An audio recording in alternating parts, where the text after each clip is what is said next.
and welcome back to The Rich Nonprofit. Today I have Brindley Brooks. She is the founder and CEO of HS Connect. Hi, Brindley. Hi, thank you for having me.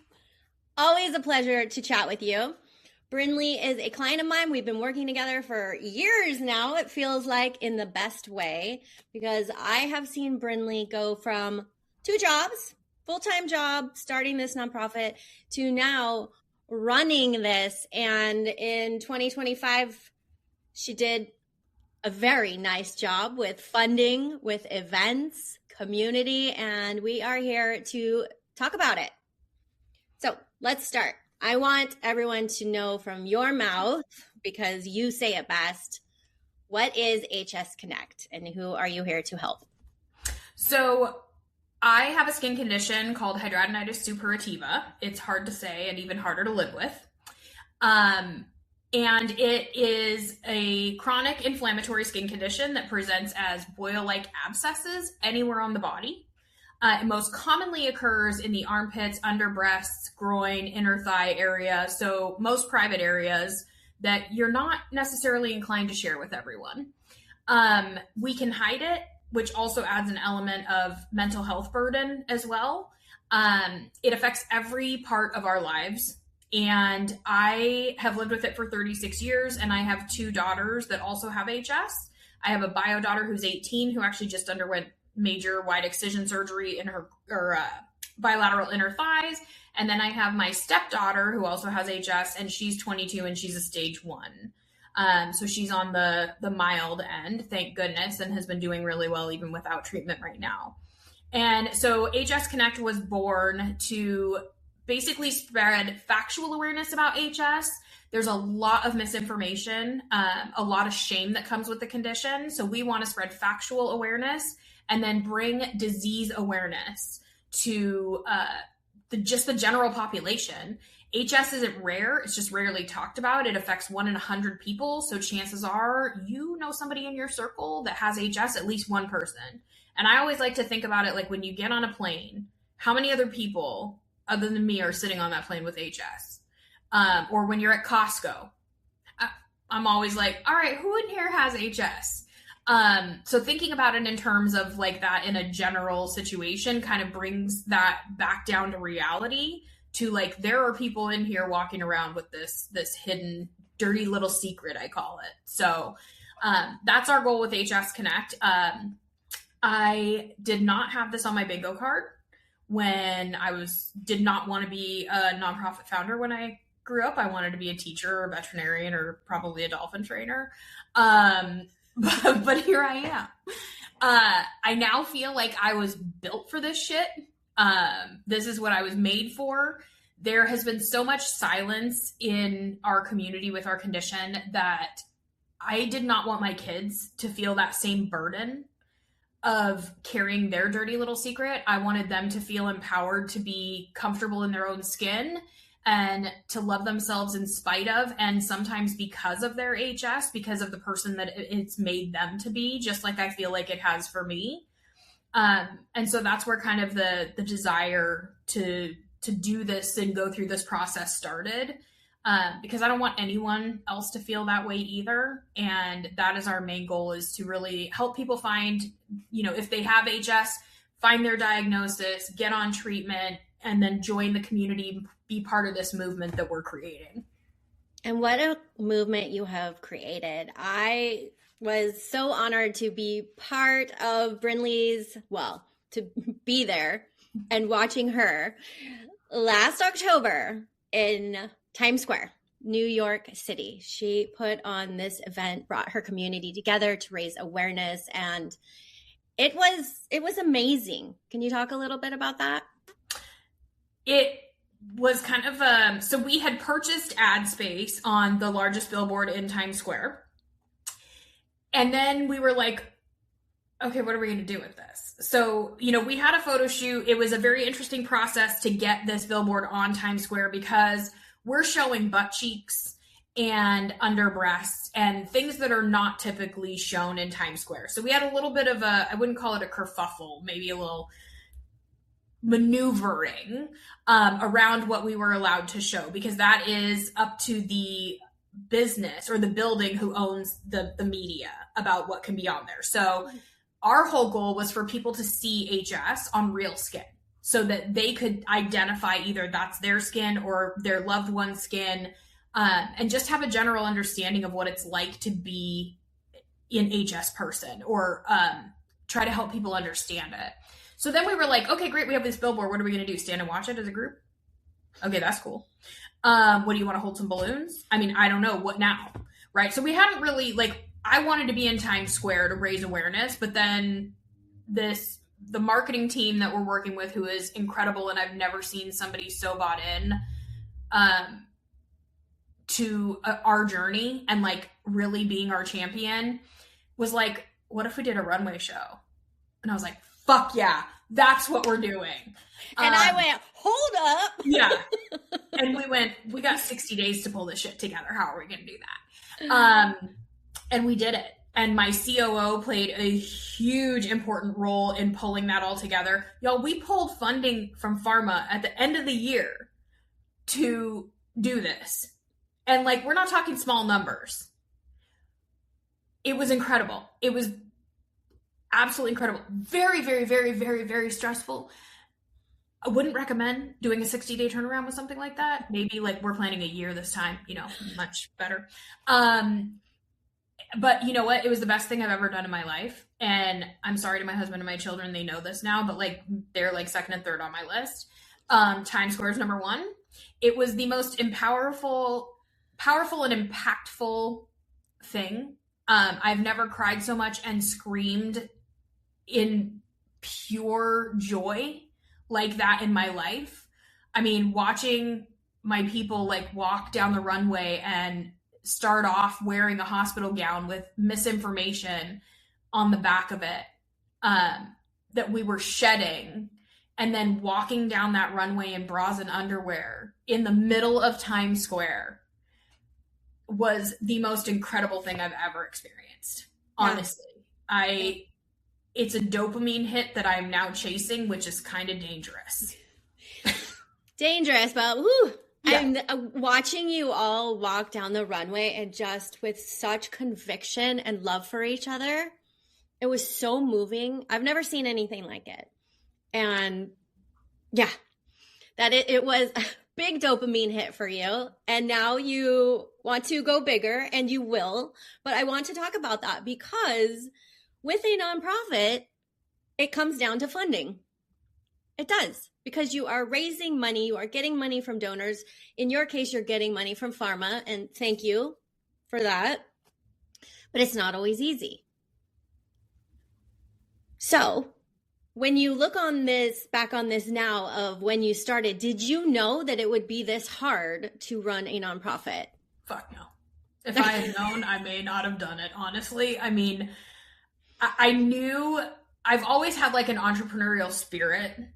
But I'm a lifer, like where I go, I stay. So I worked at the same job for 17 years, and did like every facet of that job. And then before then I worked in this, I've been in the same industry for 22, 23 years. And I, when I started getting more into HS Connect and riding between both my full-time job and my full-time job that was becoming HS Connect, I really had to decide, and that I belabored that decision. I went out for surgery and then had 3 months to recover and had 3 months to decide if I was going back to work.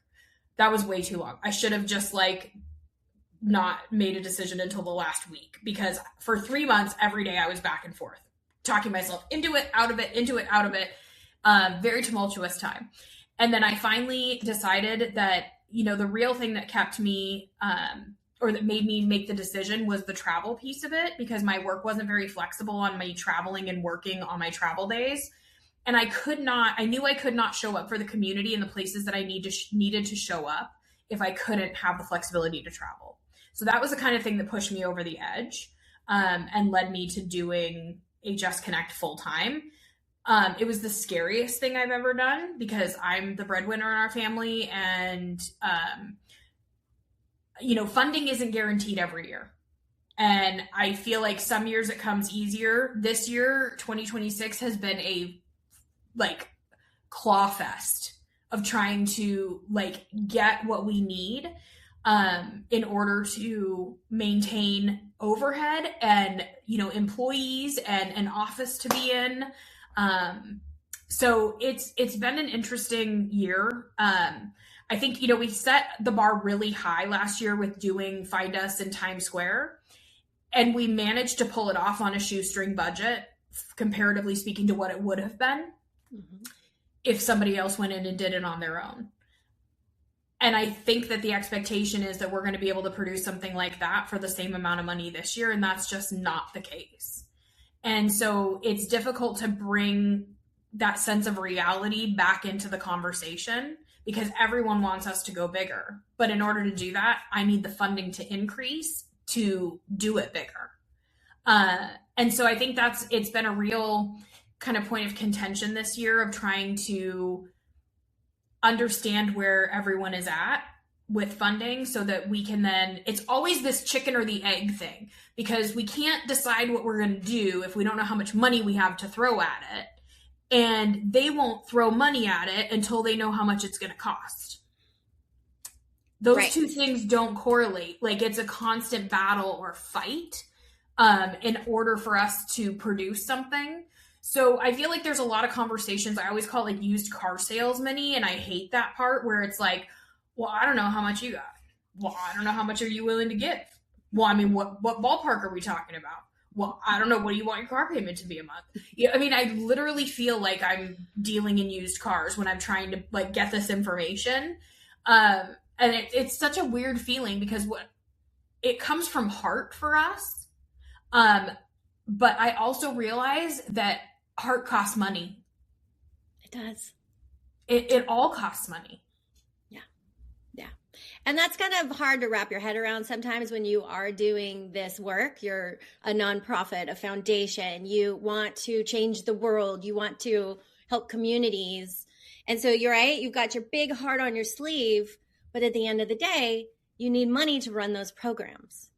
And so when we go into strategic planning, it is so interesting because we are working on your programs and what's going to come next. But without knowing how much money you have, you don't know who you can hire. You don't know how long you can run the programs, how many events you can have. And so it gets to be pretty frustrating. But what you are so good at is pivoting. You have learned that, okay, this isn't going to work how I want it to be. And I can't control the outcome, but I can pivot. And I can still help my community because that's what you always go back to. Mm-hmm. Yeah. And I think that's like, it really has to be the main understanding and mission of what you're doing. And like, we talk about that, you know, all the time, it has to be your focus, your focus, your focus. And I think it's hard. I haven't found it to be too difficult yet, but it is when you want to run these programs that you know will help your community, but you can't because of the funding. And, you know, we experienced this in October, basically, when we were doing Find Us and our Empower campaign in November. We went back and rewrote our prospectuses. We had already sent them out to everybody, but we went back and rewrote them because of the impact that those events had on our community. We saw that and decided that that was something we needed to focus on. It was also feedback we had gotten from our sponsors as well, because they were seeing the magic happen. So instead of being stringent and saying, we already set the prospectus out, we have the programs we put in front of people, we went back and said, let's do this differently. Let's rewrite this. Let's give some other options. And that has been incredibly successful, but we did have to pivot midstream and come up with, you know, these pop-ups that we're doing, that we're bringing the community to the most highly densely populated HS cities across the US. So we did pivot, and now it's paying off in dividends. And the magic that we experienced and that our sponsors experienced, we get to take that on the road and hopefully bring that to more and more people. But yeah, it's a constant pivoting. You're listening to the needs of your sponsors as well as the needs of your community. And I feel like our goal is to match those two things together. They're typically in alignment, and then we just kind of decide, what does that look like? But I've never felt pushed to change. That's not true. I have felt pushed to change the way that I do things based on sponsors. And that has been a really tough road. A tough line to toe, because ultimately the money comes from them, but I will not sell my soul or the soul of my community to get the funding. I would crowdsource that shit instead, because it is important to me. The integrity is more important than anything else. And that's what makes you such a good CEO and founder, is because you protect your community first. Of course, you need that funding, but at the end of the day, you're going to do what's best, and you are going to advocate and keep them safe. And you are so fierce about that. I admire that about you so much, because I understand when you need that money in order to run your nonprofit, it can be hard. Oh, maybe I'll just compromise on this or compromise on this. But then when you look at what your community actually needs, not what somebody else is saying they need, and you say, no, that's not going to work for us. And not a lot of people, women, will do that. So thank you for doing that for your community. Yes, they're my babies. Like, I love them all so much, and I absolutely want the best for them. And I know that we can help people get to where they need to be. And yes, the money is important, but the integrity of the organization and what we stand for is more important. And that funding will come from somewhere. Like, I truly have faith that it will all work out.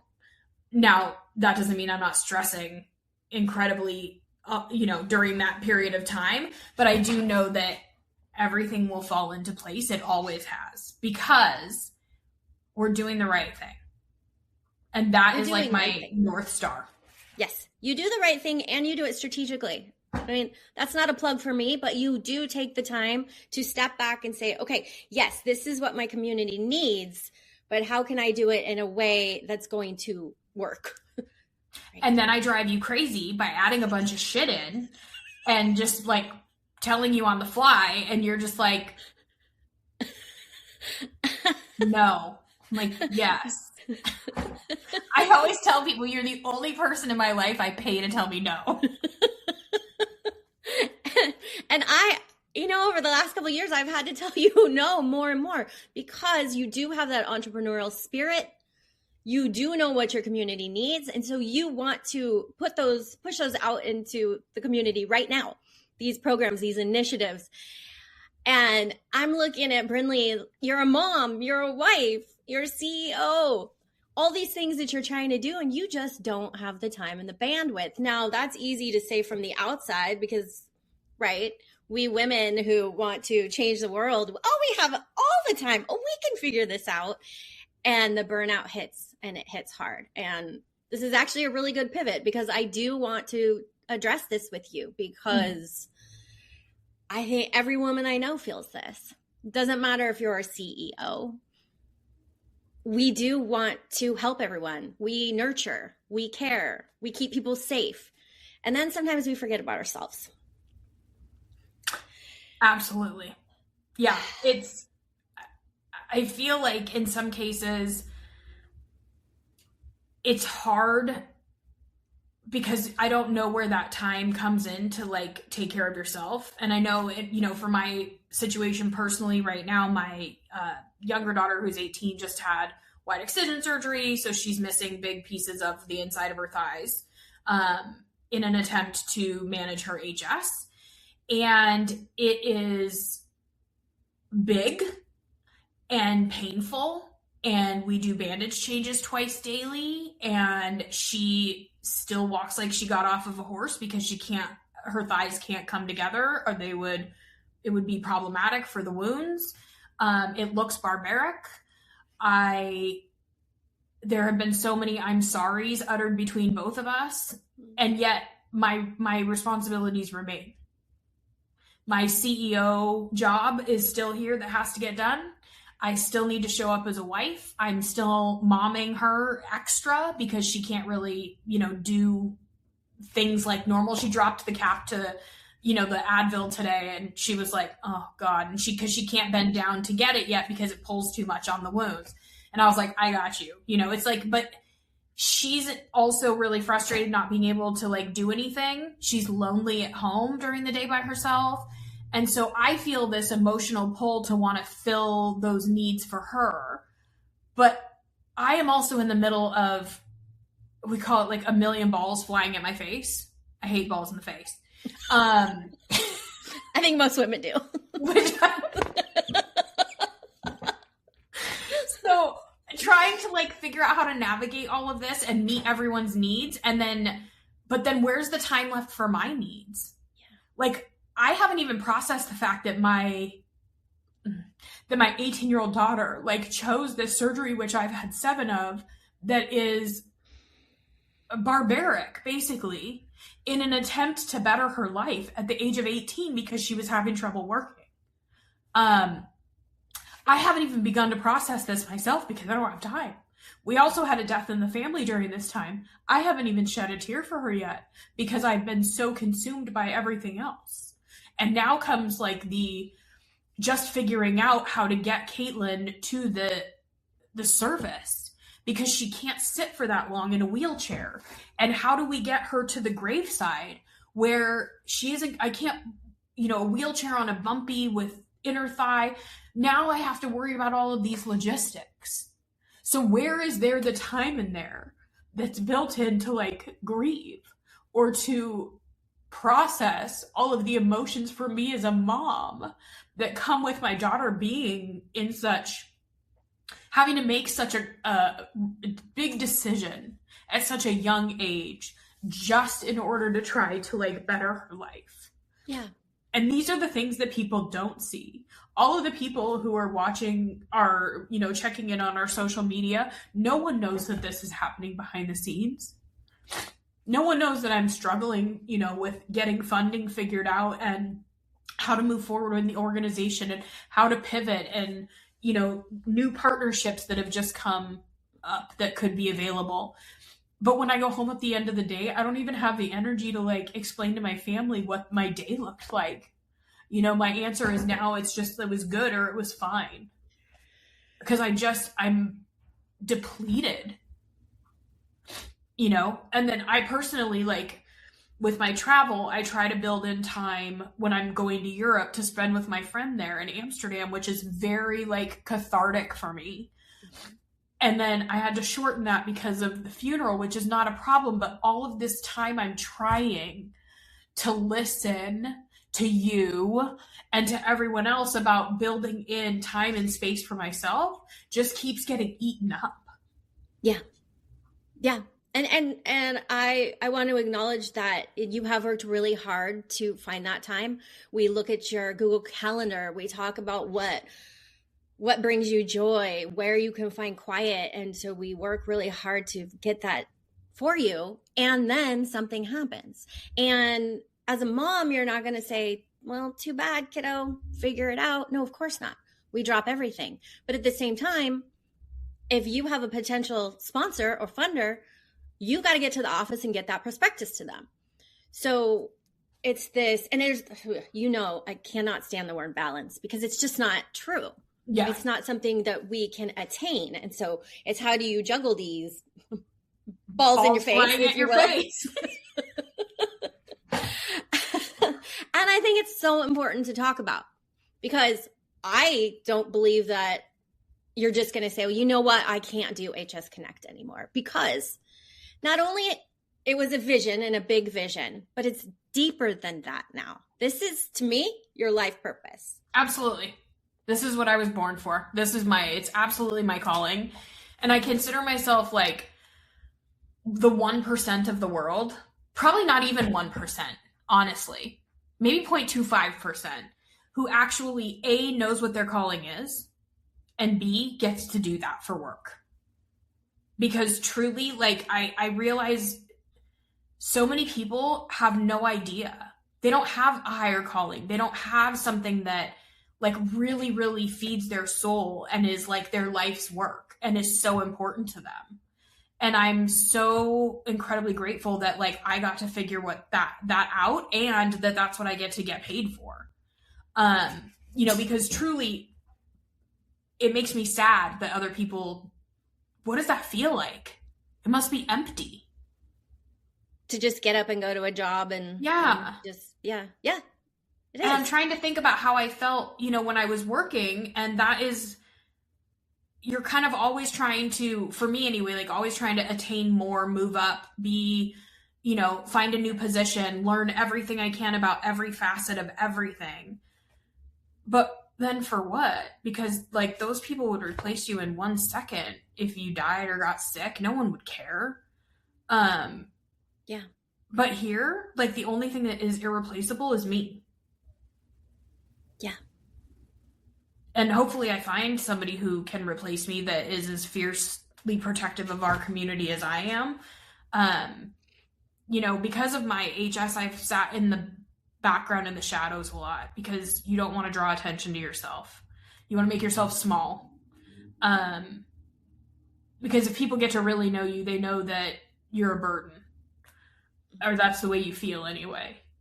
And nobody likes Debbie Downer, who never feels good, never has a good day, always struggling. So you learn to act and put on the face that society expects to see, while carrying all of the weight of that. And I think it sets you up in a lot of ways we do a lot of masking with that. And I always thought to myself, like, I have such a big personality, but it didn't really start to show until I started doing HS Connect. And then I realized that my honesty, which had always been a lot for people, is one of my most valuable and sought after qualities in this space. Because if there's one thing I am, it's brutally honest with our sponsors. And I'm respected for that. And that was game changing. I felt like I no longer need to make myself small. This is my space. I own it. I belong here. It's mine. You want to come in it, then you're going to hear about it. And what I saw with you is you got there by taking the action. You didn't wait until you were ready. You didn't just research and hope, and you just went for it because you knew the need was so big, because you've experienced it, you've lived it, that you had to jump in the ring, and you did so. And you just came in like, I got something to say, bitches. Yeah. And I make this shit up as I go. These prospectuses it's shit I'm pulling out of my ass. Like we're literally, this is the most amazing part about it is you get to design it. And sometimes the answer is, you know what? I hadn't thought that through yet. I'm not sure. Let me give it some consideration, because you know what? I haven't thought about things from every angle. All I know is that I want to do something that's going to help my community. Here's my idea. How do we make this a reality? And you take your ego out of it.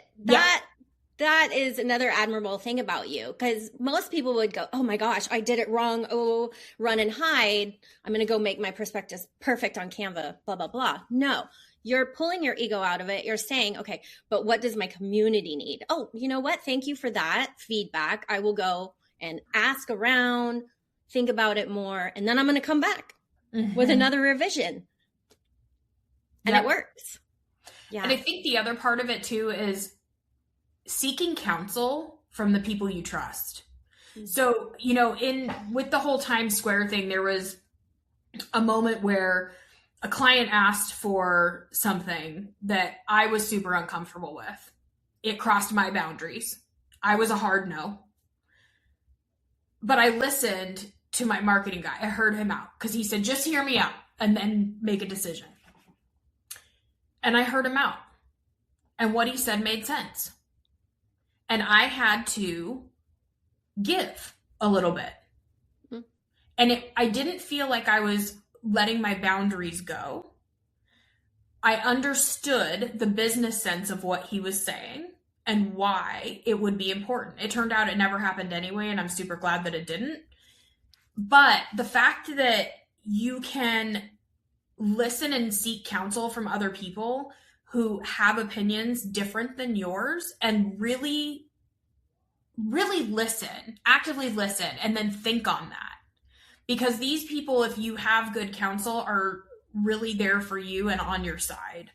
And they really make a world of difference. Like you know, just hearing things from another perspective is so important. And being able to rethink and changing your mind is okay. It's okay to do that. It is, but we women who want to control everything and maybe a little bit of perfectionism there because we've been taught that that's the way, right? To mask. And it's like, well, then I'll just make everything look perfect. So then it's hard to change your mind because then that would look like you're weak. And that's not the case at all. No. And you know what? I read something, it was probably on Instagram, God, that said, like, it is okay to change your mind. And it's okay to say, like, I educated myself more on this, or I learned more about this, and I feel differently now. Or I think about it differently now.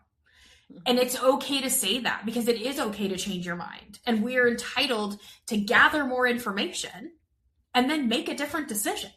Yes, which is what I love about education. Yes. You are gathering more information, you are researching, you are thinking critically, and you're thinking, okay, what would be best for my community? And you change your mind, and it does make it better. And at the end of the day, that's what you want. But men changing their mind is normalized. Yes. No one questions them. That's why I changed the word feel differently to think differently when I said that twice, because I realized when I said I feel differently about it, I'm like, no. I don't want to feel about it. I want to think about it because feel instantly implies womanly, whereas think is more masculine. And that sucks. It does suck, and it's not fair, but you are also changing the narrative there because you, like myself, we can bring in our masculine very easily and quickly, right? It's how we do. We can puff out our chests and yeah. But bringing the feminine in is kind of what we all need, especially right now. And I love that you've been wearing brighter lipstick now. You got your hair cut shorter and you're saying, look, I'm here. And you're walking the runway. You are showing people, I am here. And I'm still going to be a fierce advocate, but I'm going to do it Brindley style. Yeah, I was the girl, like I'm wearing a nude lip today, but usually I'm in a bright red or a pink. But yeah, I was like, oh my God, I wish I could be a girl who wore red lipstick. And then I was like, well, why can't I be a girl who wears red lipstick? Like I could buy a red lipstick. But I never thought that I could be that person, that I could take up that space, that I could be bold, that I could be daring. And then first of all, I love getting older. The only thing I don't like about it is everybody around me gets older. But I love getting older because this shit is incredible. Like, you come into your own. You thought that in your 30s you found yourself. Oh, there's way more coming. Like, seriously. Just you This wait. is the shit right here. This is like the real... I'm here. I'm taking up space. I know what I want. I'm going after what I want. I know where I belong. I know how I feel. I am like fiercely protective and just an amazing human being. And like, I'm so rooted in that. And I feel like anybody could question my motives. Go ahead, because they're solid. They absolutely are. Yeah. And you see that in the way you move in your nonprofit, the way you move with your community, with your family. Yeah, it's so true. And I don't know, what surprised me is that when you started talking about bathing suits and proms, and I had never considered that before. Do you mind talking about that? Yeah. Because of where we get HS, you know, a lot of us have dealt with the misinformation about HS, been told to lose weight, quit smoking, which are the top two things that we get told, that it's a hygiene issue before, you know, most of us, it takes 7 to 10 years on average for us to get diagnosed. So in the interim, you're hearing all of these negative things about yourself, and you're thinking all of these negative things about yourself. And because of where HS impacts, we typically will hide. We're the people who go to the pool party, but we wear the big shirt over. Or you wear the shorts because you have groin HS and you don't want anyone to see it. When you go to the beach, you're not necessarily wearing a bathing suit without a cover up. We're the people who, when you're choosing a prom dress and you have HS in your armpits, it's really difficult to find a prom dress with sleeves so that you can hide. Same thing with wedding dresses. We're the people who, like, you just pray that nobody asks you to be a bridesmaid because you know that you're going to wear a frickin' sleeveless dress, and then you're going to have to figure out how to cover your armpits. You know, these are all things that we go through that nobody knows. And most people, honestly, that I've encountered in the HS community have not even thought about the ways that we have been robbed of these experiences in life. And so what we're trying to do is to recreate situations where, you know, we did our red carpet night at Empower, and it was like, wear the dress that you wish you could wear. Go buy the dress that you would never wear anywhere else. Because guess what? In this group, nobody gives a shit about your armpits. No, nobody cares. I mean, we are like celebrating the fact that you're showing your armpits. And the same thing with the bathing suits. Like, we really want to put together like an HS pool party or, you know, spring break, think MTV old spring break, where we're like taking over a hotel and we have the entire pool area. Because guess what? Nobody cares about your HS in here. Wear the bathing suit. Wear the white bathing suit. You drain on it. Nobody cares. Mm-hmm. Nobody cares. Because guess what? We have wound care for you in the bathrooms. And guaranteed, if you need help, any one of these other people would go in there and help you with your wounds. We just want to normalize the situation. We want to give back. We're the people who didn't go have slumber parties because you were afraid you were going to drain. Your abscesses would drain on the sheets. We walk into hotels, and even now, when I'm not having issues, the white sheets are still startling to me. White towels in hotels. We have a lot of patients who travel with their own towel because they don't want to mess up towels. We have patients who worry about if they're going to have to pay extra because they may have drained on their sheets. Yeah. Giving people back these moments in their lives that they, in some cases, never even considered had been taken from them. This is part of where healing starts. Do you all see? Why she belongs as the CEO and founder, because as I said, you've lived it, and now you're full circle. So I wanted you to talk about that, because for you to take up space now and to wear the bright lipstick and to wear whatever you want is such a huge thing. You've come so far, and you are showing everyone that they can do it also. And it's beautiful. Thank you. Yeah, it's hard and worth it. Yeah, that was going to be one of my questions for you. You know, at the end of the day, the ups and downs, family life, responsibilities, traveling, which is painful, all the things that you do in a day, is it worth it? Would you do it again? I would absolutely do it again. I would think about it differently. Like, hindsight's always 20/20, right? I would do some things differently. But overall, like, this journey has made me, all of the mistakes I've made, all of the wins, every part of it. Every time I got kicked in the teeth and had to go back and figure it out again, every time has like made me the person that I am. And all of these experiences, like, I am the culmination of all of that. And that part to me is incredible, and I would not change that for the world. I would absolutely 100% do it again. Yeah. So what would your advice be to a woman who is thinking of starting a nonprofit? Find your counsel. Find the people who are educated, the people who have knowledge. Don't be afraid to ask questions. That was one of the huge learning pieces for me, was not being fearful, especially in working with the pharma industry, of saying, okay, I don't know how to do this. Can you help me? Or what does this look like? And I think just not being afraid to ask for help or for, ask questions to figure things out. Go to people who've already done what you're looking to do and learn from them instead of bashing your head against a wall. What were their pitfalls?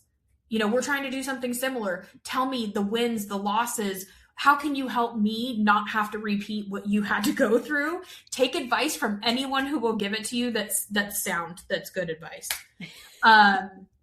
There's a lot of bad advice out there, but really, like, in your heart, you have to be assured of the decisions that you're making and know that you're making them for the right reasons. And that as long as your North Star is in place and you're constantly doing that and going for that, then you're on the right road.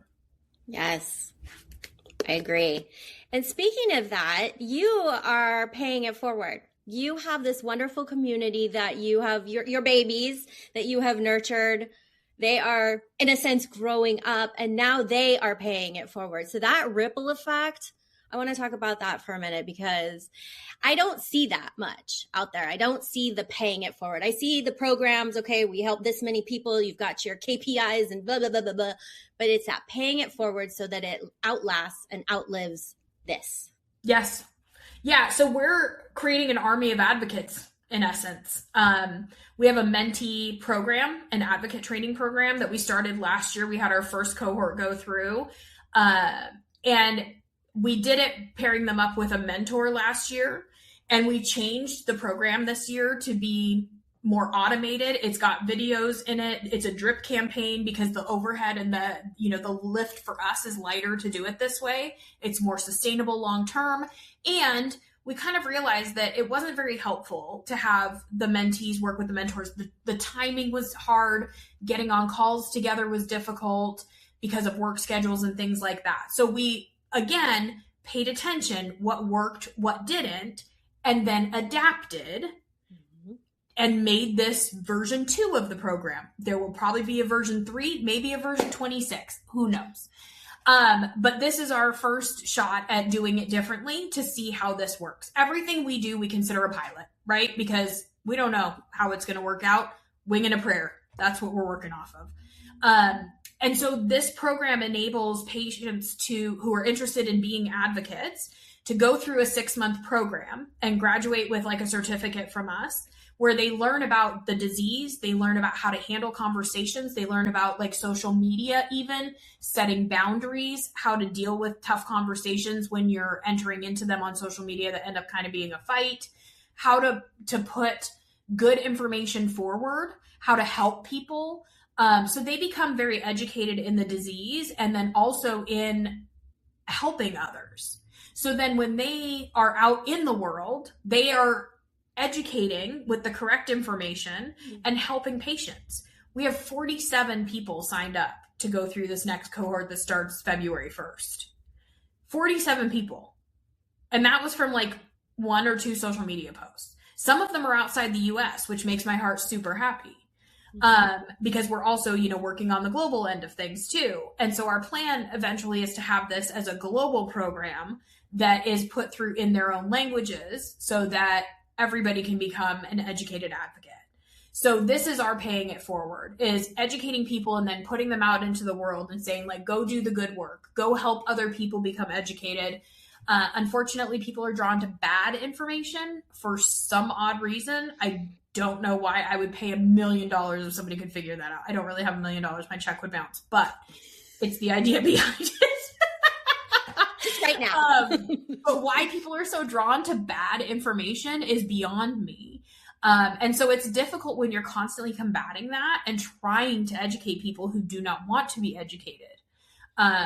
Which is another piece of life that I just don't understand, is that how people just want to sit and actively choose not to become educated. So we're never going to have, 100%, but my goal is 90. I'll settle for that. No, you won't. True. We'll find all the ones the defectors. Yeah. Yeah. I love that you brought up global, because that has been in the back of your mind for a couple years also, and now you are doing it. Yeah. And again, same thing. Just an idea, put it out there, started doing it without funding, because really it was having interviews with patients and physicians to find out about each country. And that was basically just our time to do that. And we've just launched 5 different countries, which is really cool. And like, I'm going to a European conference next week and taking the materials that we have created in hard copy. And we are the first organization to go global like this in the HS space. So I'm very excited about it. And now we just need people to see the value in it and fund the program. And they will. It will come. So it shall be. Yes, yeah. Absolutely. But what a huge, bold step to say, I know that this is needed globally, so I'm going to be the one to do it. Yep. That takes some big whatever. In your face. I'm trying to think of a feminine reframe for us. We've talked about that before big too. Ovaries. Yes. It takes some big ovaries to say, I'm going to step into the global space. I don't necessarily know how that's going to look, but I'm going to try because people need it. Yeah. And you know what? We'll probably figure it out. It'll take 5 iterations, I'm sure, if not more.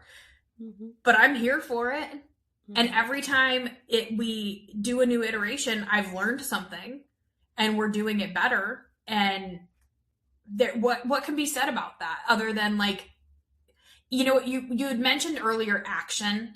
And I think it really gets down to that. Look, you don't have to have a full-fledged plan about how you're going to do something. You need to know that it's needed and how you think you can go about it at the beginning. Pilot that shit, see where it falls, and then go from there. Yes. Because sitting there thinking about it over and over is not moving the needle forward. Giving it a shot and then taking the feedback and then doing another iteration of that, that's action. That's moving the needle forward. But you don't have to have a fully thought out plan for everything. Just do. Right. Don't worry about your slide deck. Just get out there and take the first step. Yes. And that's what you've shown, that it works, because that's what you're doing. You do have some nice slide decks. Not going to lie. Thank you, Christina. Yep.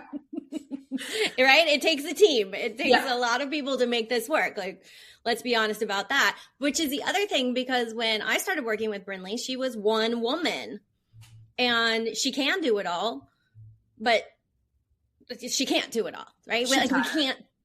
Yeah. She's tired. She's very tired. And you have just so much to do, and building that team is super important, so that it doesn't have to be all on you, and you can go, like we talk about, right? You go get that new business and your team supports you. Yes. And that's worked out really well. It really has. And I personally feel incredibly fortunate to find somebody whose like passion rivals mine, because I think that is really hard to come by. And sometimes, like, as Lisa knows, Christina and I get a little excited, and then like our ideas just spark. And then she's like, oh my God, you guys had time alone together. Like, this is not good. Like, when we go to conferences, she's always like, oh shit, they're going to come back with some fucking cockamamie idea about what they're going to do next. Let me guess, but that also keeps the excitement happening, because it's 2026. I'm thinking about 2027 and 2028. Mm-hmm. I mean, thanks to Lisa, I was able to park my ideas on a future ideas sheet to get them out of my head at least, which I'm adding to daily, by the way. So it's really important to find the people that can truly help and support you. And if you're fortunate enough to find someone like I have been, like, you hold them dearly. Mm-hmm. And Christina has been I call her like my co-pilot. Like, it's interesting too when you think about it, because she has a really good relationship with some of the sponsors that like she has just connected with. And so instead of me being like, oh, well, I'm handling sponsorship, I'm like, ride with it, baby. You've got a good relationship. What does it matter? That's the ego being removed. Yes. Because it's what's best for the business, and you're going to get further with the people who you resonate with. So why would I stand in the way of that? Right. Yeah. Really great point. I also love that you just said business, because I don't think a lot of people think of a nonprofit as a business. Oh, it's a business. It's a business. It's in the business of helping people and using that money to do that. But it absolutely is a business. And I think I lived in a little bit of a la-la land for a while about that, not understanding. Thank God we were small at that point and we could afford to do that. But now I'm like, oh, what was that charge? Oh, how much was that? You know, every morning checking the bank account, you know, because it's, you get to a point where you do have to manage it. And there has to be that switch that flips to say like, oh, okay, because everything costs money and everything costs way more money now than it used to. And that hurts. It hurts. And you also, when you're building, I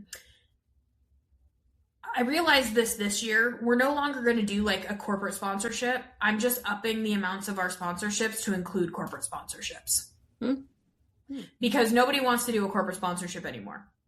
But that's what we need is corporate sponsorships. That's what pays our overhead, pays us, you know, all of that. So in looking at that, it was like, okay, well, nobody's biting on this. I'm going to do this differently then. Next year, you know, like, okay, so what is working? What isn't working? But yeah, it's a very interesting thing. It absolutely is a business. And my word of advice would be to treat that just like that from the very beginning. Yes. Yeah. I'm glad you said that, because you come into it with heart. That's going to be the reason, your vision and the love that you have and how you want to help. But you still, especially, it wasn't really until I feel that you brought on a team and then it was, oh, I need to look at this differently. So if you were to start again, right? Hindsight, of course. But yeah, it would be integrating that more, which you and I both really don't like spreadsheets, but it's important to be looking at the bank account, to be thinking about your budget for these events from the beginning. Yes. The budget piece and like all of that, I self-admittedly was not good at. Now, like I will be very good at it because now I'm watching everything. And that was the other thing is, you know, I trusted employees to do what was in the best interest of the business. And that varied from what my version of what was in the best interest of the business was. And that cost money. So I also have realized like I had to hone that in. And now like everyone has a credit card and I know exactly what charges are made on each card. So that was a learning experience too. Yes. Of figuring that out, which was an accounting nightmare too, because everybody had like the debit card number and was then at the end of the month, it was like, well, who charged this? Well, I don't know. I didn't charge anything. Well, actually it was you. So learning that too, how much time I spent trying to bird dog that stuff that could have been avoided had I done it differently. But I also didn't know that there was another way to do it at that point. Right. You know? And so like, and you didn't need to develop SOPs, you know, in that moment, because it was you and then another and then another. And so you're going so quickly that taking that time to really step back and say, okay, well, what systems do we need in place now? Yes. Yeah. Acknowledging that too. And I think, you know, a huge piece of it is giving yourself grace. I've never fucking done this before. Right. I don't know what I'm doing. I am literally the definition of faking it till you make it. You do know what you're doing. I do tell you that. I make her stop and pat herself quite often because we women, we want, you know, that quick win comes in and then we just move along. It's like you told me today that you just got off the phone with a big pharma company. And I was like, okay, well now let's start recording. It's like, wait a second. This is a big deal. You just put on your big girl pants and said, show me the money. That's huge. So you do know what you're doing. It just sometimes doesn't feel like it. You know, you sweat a little. Yeah. But you know what? I'm now okay with all of that. Like, I didn't used to be, because I felt like I needed to have everything like so lined out and like know what my plan was in order to feel assured of things. And now I don't feel that way anymore. I'm like, okay, if we need to change it midway, then we change it midway. If we need to, ideate on this differently, then we'll do that. But the most important thing is that we're getting started. Yes. Just starting. You don't need that 5-year strategic plan, people. Listen, it changes. I mean, I swear to God, we don't need a strategic plan for 6 months. We need one for 6 months. Yeah. I mean, that's what it feels like, because things change so quickly. Yes. Especially in the growth that you're finding, experiencing, and saying yes to. Well, I know you want to say yes to it all. That, get back here for a second. Part of my problem. But that's what makes you a visionary. And I would love to clone you and put more Brindleys out into the world, because you really are changing lives by taking that action, sparking those big ideas, and then you put them into action so quickly that people can't even believe it. I mean, people tell you that, like, wow, you implement so quickly. And it's because you know what your community needs. Well, and I think that goes to, first of all, agility is super important. Being able to like be agile, change things, rethink things, think outside of the box. Like, the way that it's been done isn't the way it needs to always be done. I hate that phrase so much. Well, this is the way we've always done it. Yeah. It makes me want to like punch someone in the face, because it's that if nothing says we need a change, that phrase says we need a change. Yes. And working within the confines of that sometimes is very difficult, because in working with the pharmaceutical industry, there is a lot of regulatory pieces of that dictate a lot of what we do and what we can and can't do, even up to the amount of funding we can get from a single sponsor. So we're working within confines of their hands being tied as well. But the important thing is to get started. You don't have to have it all the way thought through. An idea is all you need. Mm-hmm. That's it. That's what sparks everything. Yep. And the willingness to go try. Yes. Yeah. And you know what? Sometimes you think you know what your community needs. We had a program we ran last year that was funded. We thought we knew what the community needed. The community told us what they needed. We listened. It fell flat. But you know what? That's not a failure on me. We built it. Mm-hmm. We listened to the needs. We figured out what needed to be there, and it just didn't work. And what are you going to do about that? Nothing. You're going to keep that as a resource, but you're going to also pivot and say, we're not spending any more time on that. Yep. Exactly. That's so strategic of you, Brindley. Oh my God. I'm just going to take your job now. Just kidding. I don't want your job. Oh, thanks. And I need you, so I can't take your job. Oh, I have just loved watching you. It makes my heart so happy. And then when I go and I get to meet your community and spend time with them, I'm in awe. Yeah, it's been wonderful to watch your journey. It's going to keep just global. I'm going to have to do strategic planning with you in Amsterdam for us. Yeah, we were like, should we do it in Italy maybe? That would work. Yes. Where can people find you? hsconnect.org is our website. And then on socials, we are at hsconnect.org on all socials. Yes. You have a very great Instagram page. Lots of information there. Of course, your website is just, I love it, because there's so many resources for people that it's just like from the first step all the way through. And that's what you give to your community. And it's so helpful. And then Instagram, of course, when you're scrolling Instagram, there's always good stuff to see about HS Connect and what your community is doing as well, because they post a lot on there. They talk about their journeys. They support you. It's really cool to see and to watch. Yeah, I love it. I love it all. Thank you for joining me today. You are an inspiration. I tell you all the time. You really are. Like, I don't know what that would be, 0.25%. I don't know, but we need more women like you who are willing to step into the ring, fight for the cause, create the solutions. And so thank you for being you. Yes, absolutely. And I'm happy to help. If you have anybody who wants to reach out, they can reach out to you and then get to me. But I also want to pay it forward in helping people where I wish I would have had somebody who could guide me on certain things. So I'm happy to help anybody. Well, we got to run it by Lisa first. Yeah, I was going to say, hey now. Only Okay, so much time in the day. All right, everyone. Thank you for being here today. We'll see you next time on The Rich Nonprofit.